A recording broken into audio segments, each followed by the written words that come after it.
All right, as we take a look at this week's module, questioning in the classroom, I want to help each of you understand just a little better what that looks like, what we're trying to get at, and how that can benefit students, especially those with learning disabilities. Our first thing here, this is a brand new quote just out about questioning, or wait, oh, never mind, it's all the way back from 1910. This hasn't changed, actually, ironically, in all of this time. Asking good questions is essential to learning and sometimes can be more important than getting the answers, particularly when questions encourage students to think critically. Skill in the art of questioning lies at the basis of all good teaching. So since 1910, they've understood that questioning is really what it comes down to, far greater of importance than answers, and that's what this is about. If we take a look at the Bloom's taxonomy and apply it to questioning, our level one questioning would be recalling information. What did it say? This is kind of that AR level. Some of our other questioning, just regurgitation of quizzes. That's level one. The higher we get to level six, the more productive students will be and the more critically they'll be able to think. Level two, understand. Did you understand this? Could you recite facts or be able to come up with those concepts and ideas? Level three, apply. Being able to solve problems by applying the knowledge gained. Being able to take some of the information and actually apply it to a real situation. Level four, analyze, breaking the information into parts to explore different connections. So now taking it, not only understanding it, but breaking apart each individual step and understanding those individual pieces and how they fit together, how they're related. And then level five, evaluate, actually being able to justify or defend the position. This is really good reflection piece when you can go back and evaluate, did you actually understand the question? And then actually generating new ideas. So I read this and I came up with this. Now I'm actually going to create my own thinking. Here's my question.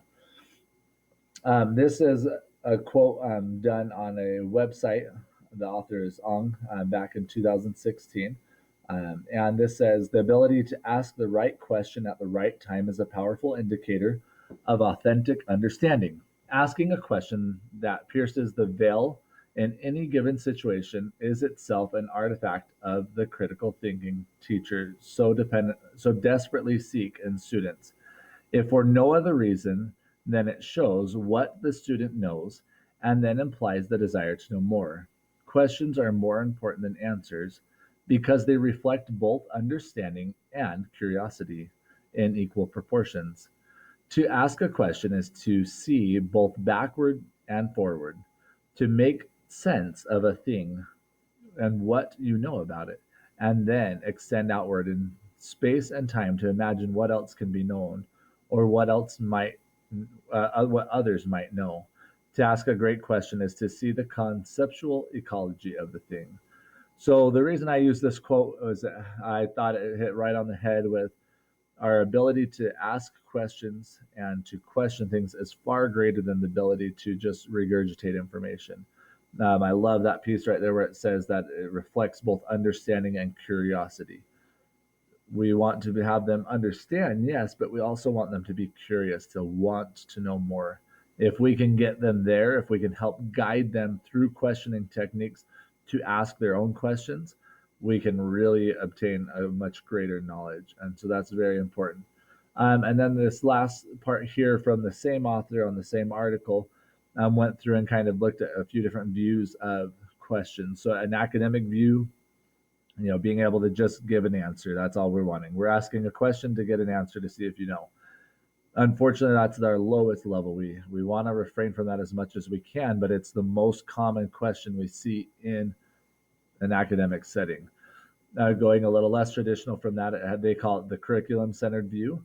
Um, the answer they are able to give, the question, can demonstrate the complexity of their understanding. So, not just they were able to understand it and repeat back what they need to, but they also understand the depth and the complexity.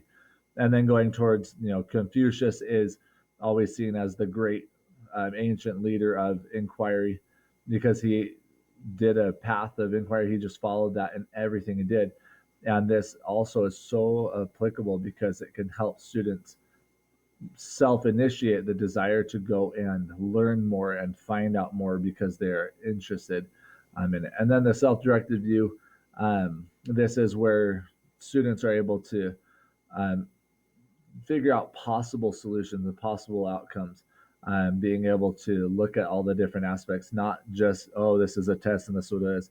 I'm getting all of the different outcomes. And so I hope you got something out of all of this. A couple references there for you. And please let me know if you have any other questions on questioning. Thank you.